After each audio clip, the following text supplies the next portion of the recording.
Hey everyone, this is Logan Hertz with Hazeltine LLC. We are continuing Financial Malpractice Part 3 of the Dave Ramsey edition. I have with me Peter Nelson. Peter, how you doing?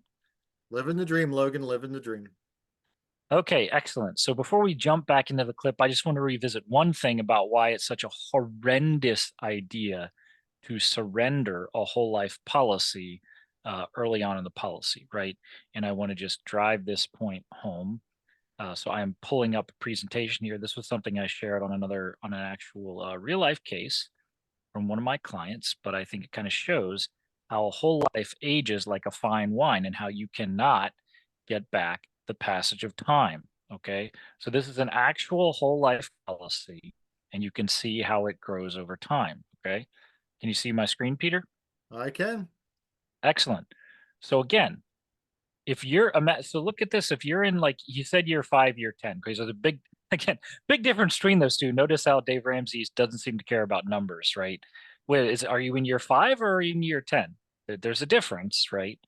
Um, so let's look at this. Okay. Um, Year 1, right? You pay $1 in premium, your cash value grows by 44 cents. Okay. The first 4 years of the policy, for every dollar you pay in premium, you're getting less than $1 in cash value growth, right? That's because the insurance company has to make money too, right? There is a cost, sure. That money is going to mortality costs, okay? But once you get to year 5, $1 in premium equals $1.08 in cash value growth, right? Well, why would you not want to pay that premium? And you can't rewind the clock and get that time back. You can't start off a whole life policy in year 1 and have $1 in premium equal $1.08 in cash value. Cannot be done. Okay. Year 10, $1 in premium equals $1.33 of cash value growth, right? Every single year gets better. Now, I design policies very well. My assumption is that the policy he has probably isn't ideally designed, but still, structurally, every whole life policy gets better every single year it's in force, right? So if you're in year 10, you should never surrender this policy, right? You should keep paying those premiums. And of course, like we talked about before, you actually have non forfeiture options. So if you want to keep the policy in force, but not pay another premium out of pocket, you can still do that. You can take a reduced paid up. You can use the cash value that's in the policy to pay premiums. You have options, or sell the policy to me. I'll buy it, right? And then Or just keep going. or use You're the 20. dividend to reduce the premium, and then maybe you can still make the remainder of the premium payment yourself, right? Right, right. Right. You owe it to your client to at least let him know what his options are before you just tell him to surrender a policy, right? And then, yeah, so this is just reiterating what we showed you before. So looking at this, graph, okay, if you're in year 1, year 2, okay, and it's not a properly designed policy, maybe you just eat the loss. Maybe that makes sense to say, hey, that was a mistake. Okay. But if you're out here on the exponential curve, you are killing yourself by surrendering this policy, and you cannot get those years back. That's the most important thing to understand. You have to start that exponential curve all over again. So Dave Ramsey is telling you, after you dug the gold mine and you're just getting ready to pull the gold out, sell it for pennies on the dollar. So you did all that hard work for nothing. That's what he's telling you to do. And That is Logan, financial I malpractice. really like this. This is remember I was talking about the match before. Like look at year 20. For every dollar you put in, it's a dollar for dollar match, right? But Peter, it costs too much. It costs too much. Right? Right? And look at It's year just 30. Guys, look at this. At year 30, for every dollar you put in, the life insurance company is going to give you $2. Do you know and of any match out there that's going to do that? there's no market risk, and there are no taxes, That's a tax-free dollar on top of it. and the death benefit is protecting you. So whatever cash value you have, the death benefit is more. Keep in mind the death benefit is also growing this whole time. I'm not showing that. Okay. Right. And you can advance yourself that death benefit should you have a long-term care need. Right. And some policies even come with a critical illness benefit. Yep. Yep. So So anyway, there was something else I wanted to say on that, but I lost it. But yeah. Um, that's a so great that is thought. why you never want to surrender a seasoned whole life policy. You never want to surrender a seasoned whole life policy. Right. I mean, if it's in the first, like you've said before, I think I've said, maybe year 1, 2, 3, if it wasn't structured properly, okay, we could talk about that, but Yep. Yep. Okay. All right. So now let me see. This time I'm going to try and actually share the video. Yeah. So let's try this. So Peter, just let me know if you're not able to hear the audio or something, but here we go. All right. We'll pick up where we left off. That built large buildings in the skylines of almost every city, and that everyone now has pretty well moved away from, except the companies with their name on that kind of stuff. So, Right. anyway, Okay. all of that to I'm say, doing now it. one Thank you, last Dave. one last part of this discussion that's worth having, Sure. because you're obviously doing well financially, and you're doing really good with your analytics on this. The last thing that happens is the irony is that we really don't necessarily need life insurance for our whole life. Right. So if you've got $2 or $3 million, Okay. This is incredibly disingenuous. You don't need any financial product. Okay. Whenever you ask that question, you're being disingenuous automatically. Okay. Do you need mutual funds? No. Do you need millions of dollars in retirement? No. Do you need to get a 10% rate? Dave Ramsey says he wants north of 10% on his long-term investments. Do you need a north of 10% rate of return? No. You need food, clothing, and shelter, some basic medical supplies, not much else. Right, Peter? correct. So it's an incredibly disingenuous way of stating it, right? You don't need any financial product. But when you're doing retirement planning and you're working with a good financial advisor, the question is, what do you want? Let me help you accomplish what you want.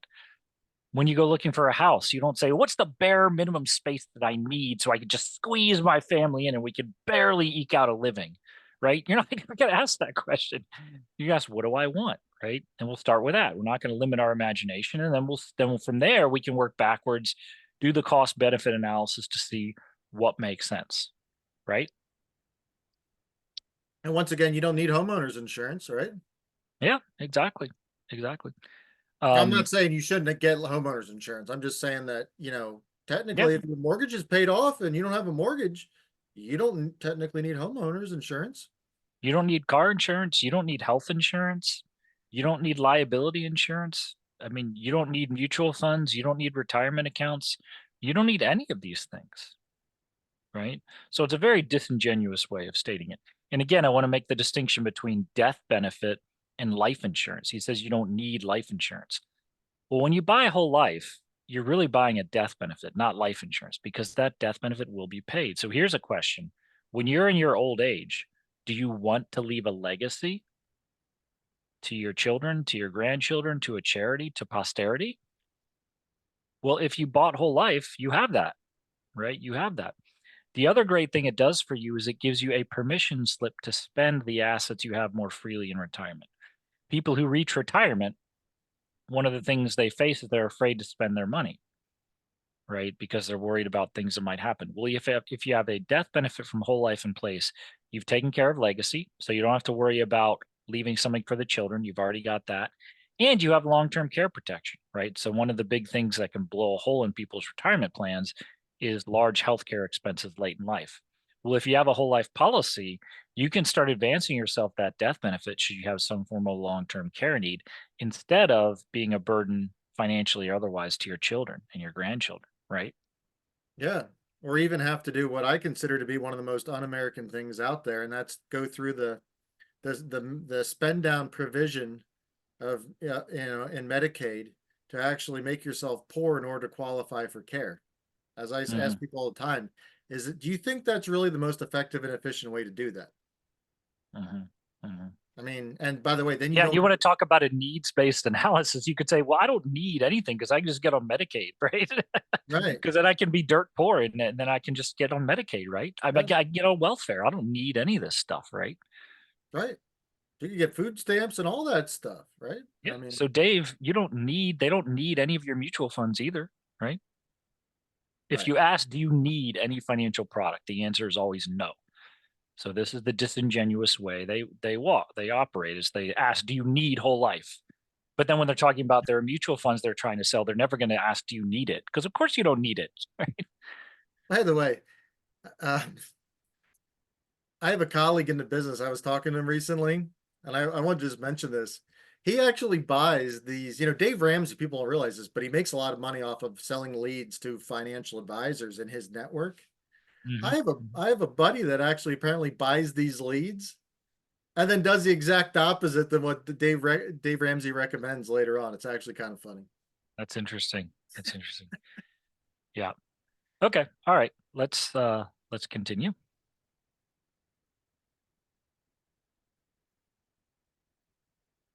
Dollars in your investments and zero debt, and the kids are grown and gone, and you die, well, I think your wife will be okay.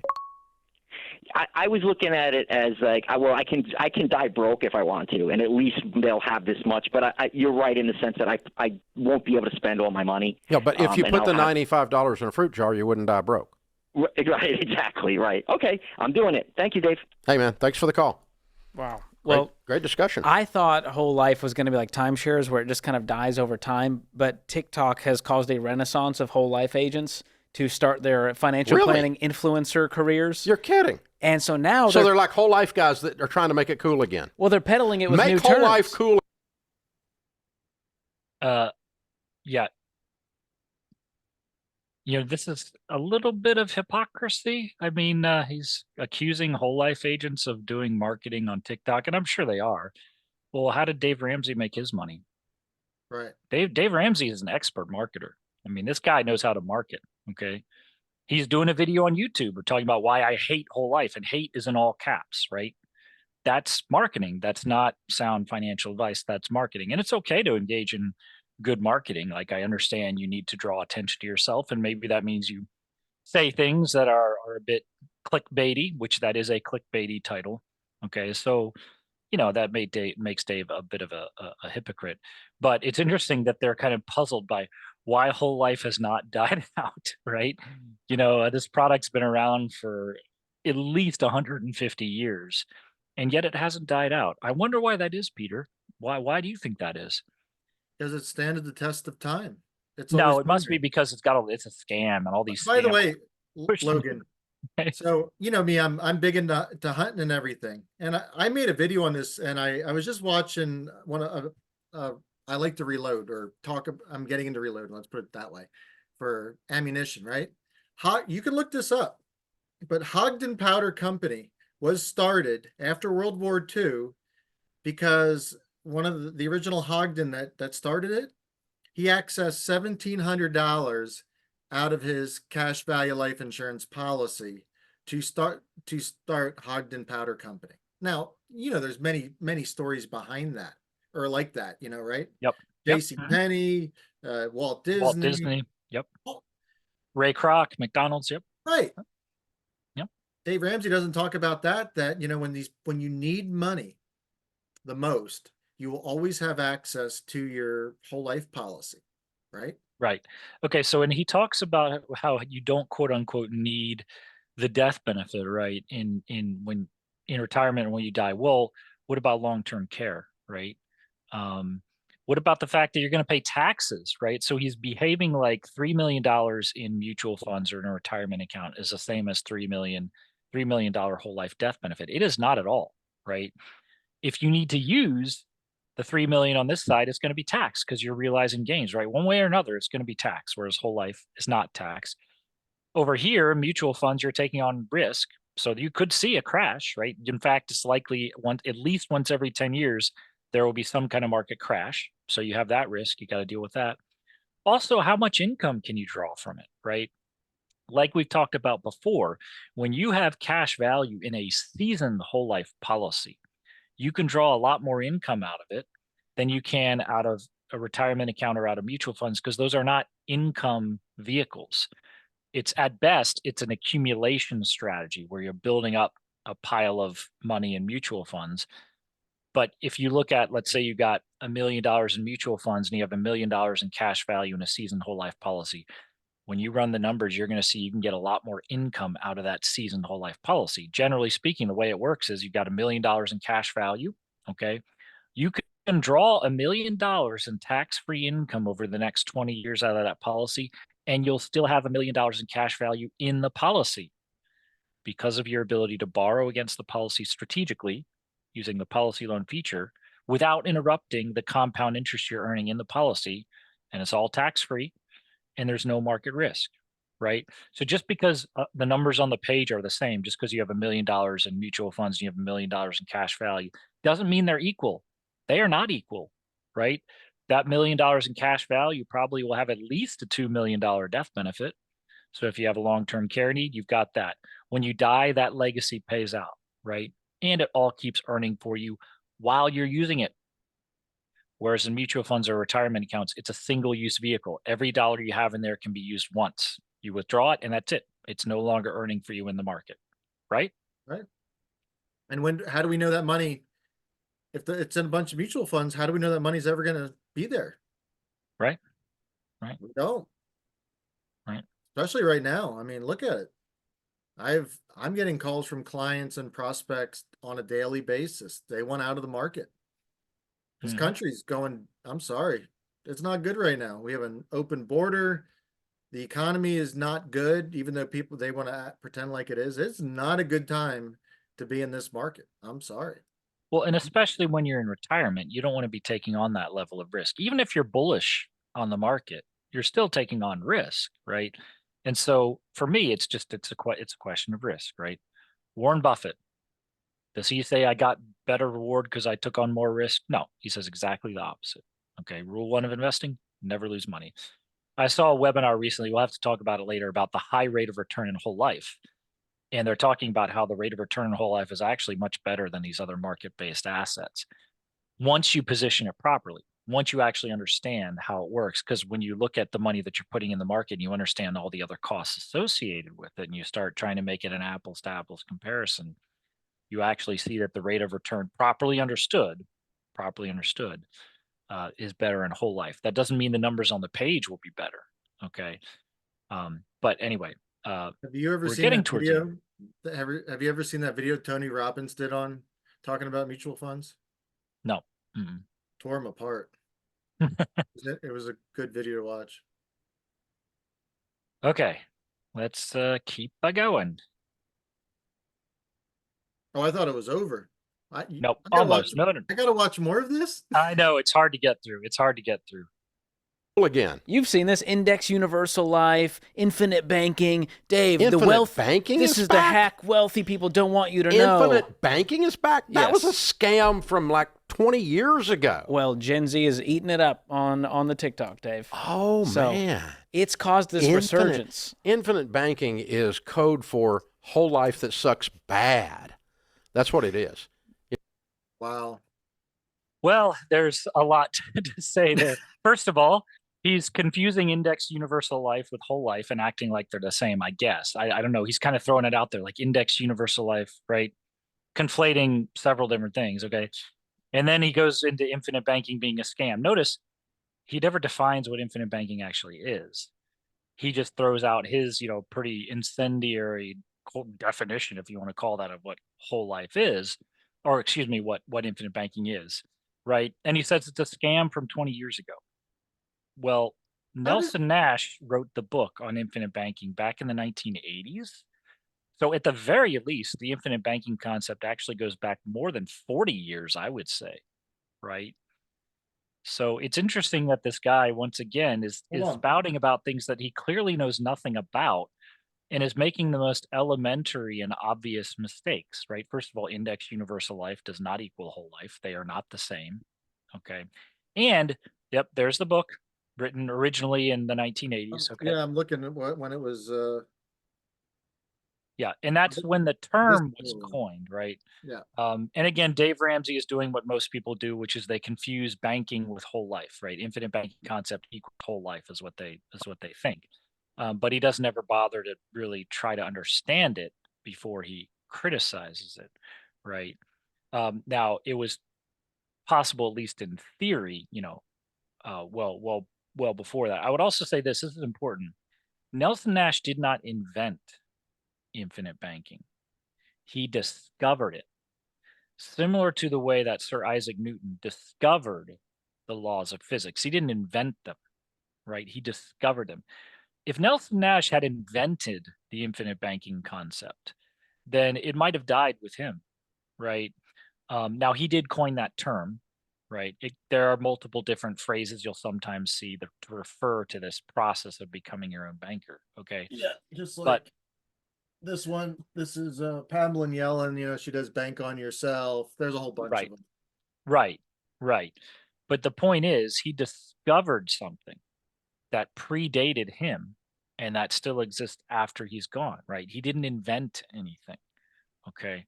What we're doing is we're becoming our own bankers. And the problem is not that people don't understand the infinite banking concept. It's not that people don't understand whole life. It's that people don't understand banking, period. The vast, vast, vast majority of people do not know what a bank is or what a bank does or how banking works. But they think they do because they have a bank account. They have a debit card, right? They deposit money into a bank account. So they think they know what banking is, but they really don't. And so that's why they always get confused. Like, oh, whole life. It's like, no, no, no. We're talking about banking. Specially designed whole life insurance happens to be the vehicle we're using. But as Nelson Nash would say, banking is a process, not a product. Becoming your own banker is a process. And specially designed whole life happens to be the vehicle that we're using. So again, Dave makes absolutely no effort whatsoever to understand these things, right? None. He And just dismisses them. and you know what, really, I'm really stunned that people actually hold him out as some financial guru, because there he is, a scam. He's literally calling whole life, which, by the way, Ernst and Young, one of the top 10 accounting firms on the planet, has recently actually recommended that you actually have it in your portfolio in order to maximize retirement and income and legacy. So he's saying that pretty much he's saying Ernst and Young are idiots, that they don't know what they're talking about. Is pretty much what Dave Ramsey is saying. Yeah, anyone who throws out the word scam or ripoff is saying, if it takes me more than 30 seconds to understand it, I'm just going to dismiss it. Right. I'm too superficial in my thinking, or I'm not willing to put forth the effort, and so I'm just going to dismiss it, right? That's really what they're saying. So again, I think maybe he thinks infinite banking is just a marketing term for whole life because he himself is a marketing person, and so his thinking is so superficial he can't get past that. I guess because generally speaking, again, when people throw out those words, they just scam or rip off. What they're saying is, if it takes me more than 30 seconds to understand it, I'm just going to dismiss it because that's too much for me. That's too much for me. I think it's a cult. The cult of Dave Ramsey says that you're an idiot if you like whole life or you use whole life in your overall portfolio. Yeah, and it's interesting that he says infinite banking is back. Well, it never left. I don't know what he means it's back.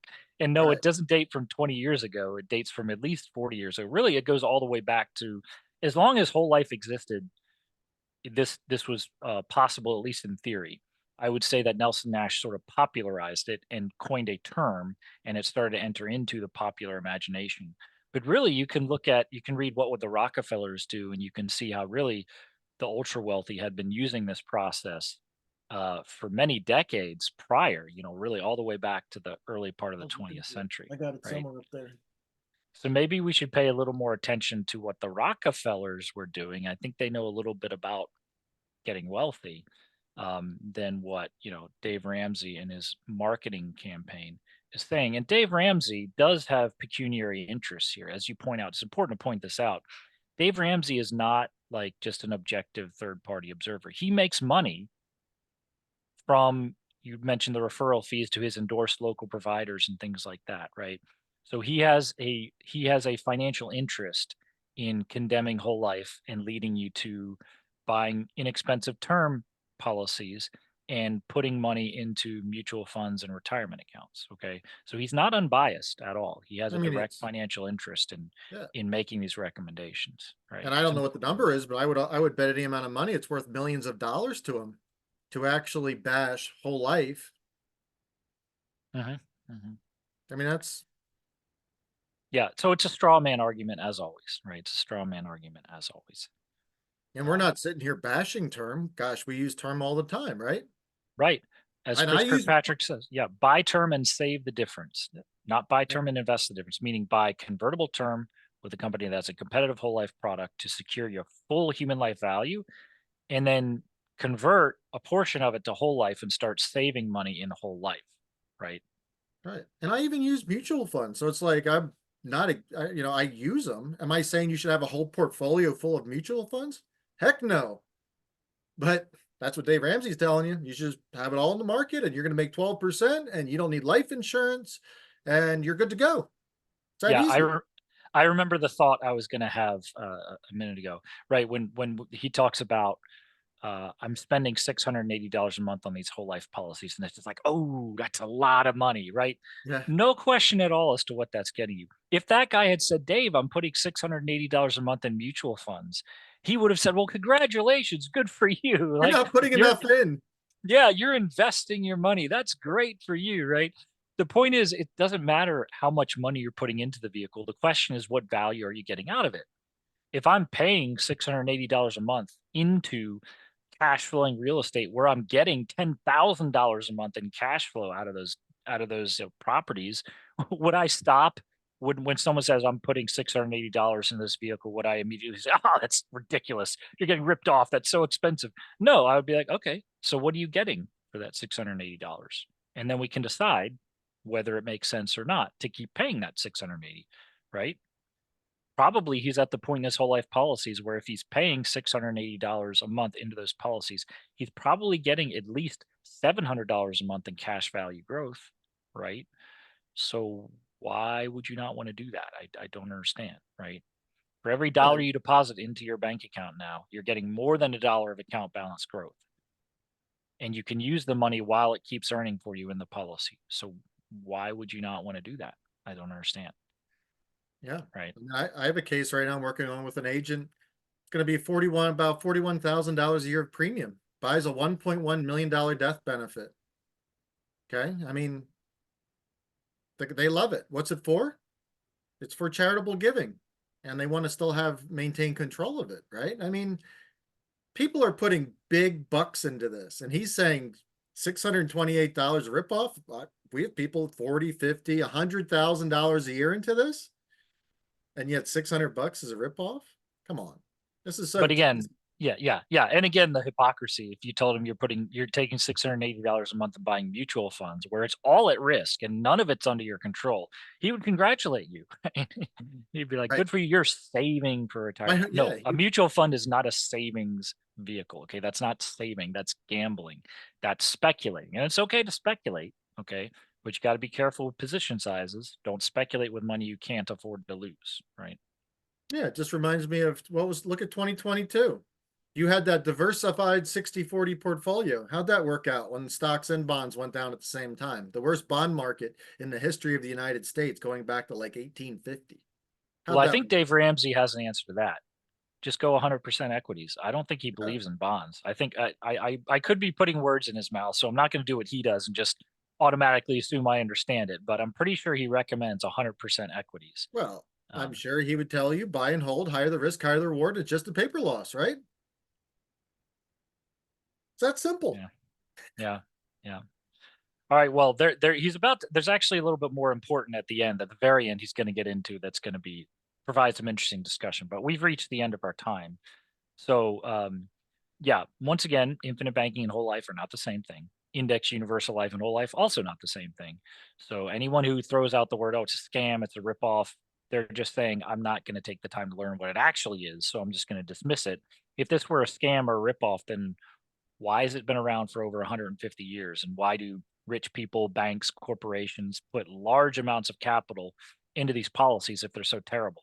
That doesn't make a lot of sense to me, right? Yeah, why would I be putting a large portion of my own family's savings into something that I felt was a scam? Would I do that? Would I actually do that to my own family? Come on. Yeah. Okay. Well, thanks so much for your time, Peter. This was part 3. We'll probably finish it up with part 4. All right. Sounds good, Logan. God bless. Godspeed. God bless everyone.